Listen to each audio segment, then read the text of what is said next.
Vivemos em um mundo que sempre busca o caminho mais fácil.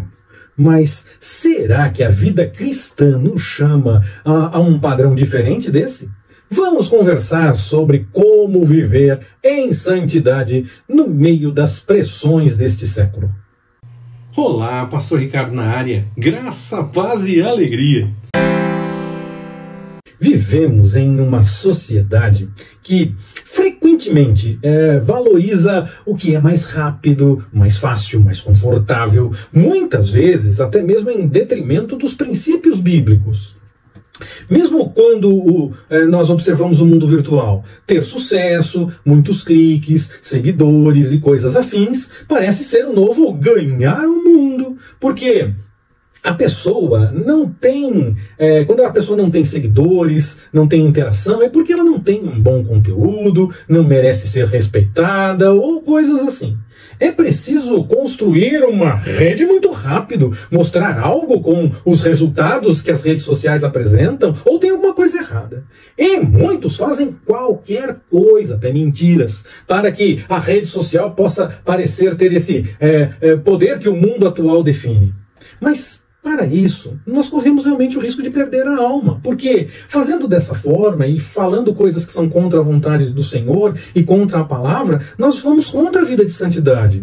Muitos nem notam, acham que encontraram, enfim, alguma confirmação na Bíblia para confirmar o que falam ou fazem, mas estão, na verdade, se distanciando da realidade do padrão de santidade do Senhor. Eu dou um exemplo. Em nome da transparência e da sinceridade, não é ruim isso, não é? As pessoas fazem exposição de erros e pecados em vídeos na rede social. Parece certo ser transparente, não é mesmo? Ou até mesmo é sincero, claro. Não parece o certo isso?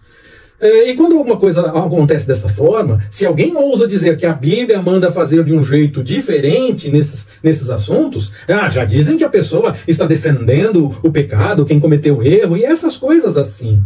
Bom, mas a Bíblia realmente manda tratar diferente.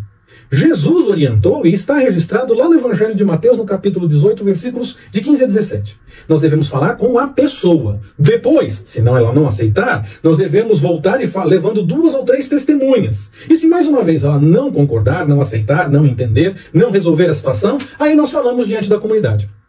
E Paulo faz uma recomendação na primeira carta que ele escreve aos Coríntios, lá no capítulo 6, que a recomendação dá conta que se deve resolver os assuntos internamente, entre os da fé, evitando os tribunais. Então, mesmo que antes de fazer a confrontação diante da comunidade, se seguiu todos os outros passos, primeiro falou com a pessoa e depois levou testemunhas, mesmo que isso tenha sido obedecido, eu entendo que nesse caso, se chegar diante da comunidade de fé para resolver a questão, o assunto deve ficar apenas com a comunidade de fé.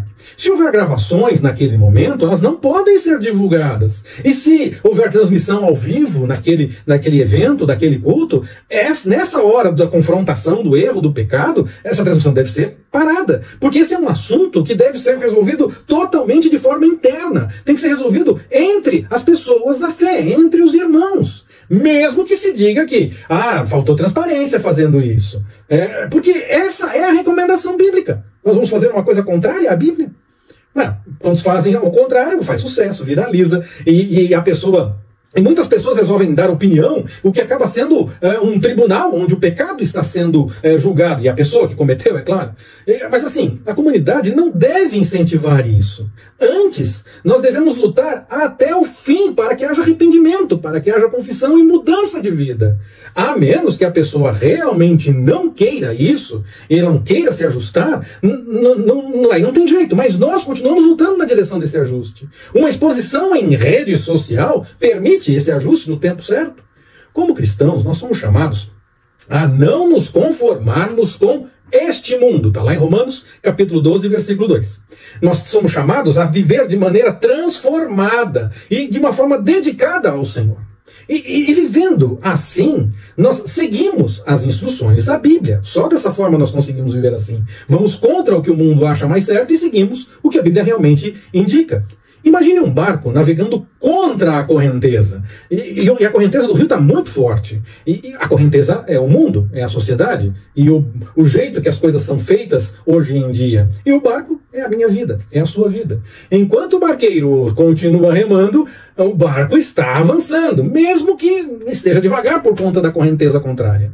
No entanto, se ele parar de remar, o barco não vai ficar parado. Ele vai voltar, ele vai se mexer, ele vai ser levado para trás, vai deixar o ponto que já chegou pela força da correnteza. Se nós não tomarmos cuidado, o mundo nos leva a fazer coisas que parecem até mesmo certas, que até parecem estar recomendadas dentro da Bíblia. Porque, na verdade, o diabo é especialista até mesmo em citar a palavra de Deus. Lembram que ele fez isso? Como se tivesse um interesse, um propósito, um desfecho específico. Quando, na verdade, o caminho do Senhor para aquela palavra citada é completamente diferente. Se não nos dedicarmos a viver em santidade realmente e a remar ativamente contra os padrões do mundo e da sociedade, nós vamos acabar sendo arrastados para muito longe da vontade do Senhor. Ser santo exige esforço, é verdade. Exige vigilância e também determinação. Mas os frutos dessa jornada são eternos. Que o Senhor nos abençoe. Forte abraço, até mais, permitindo o Senhor.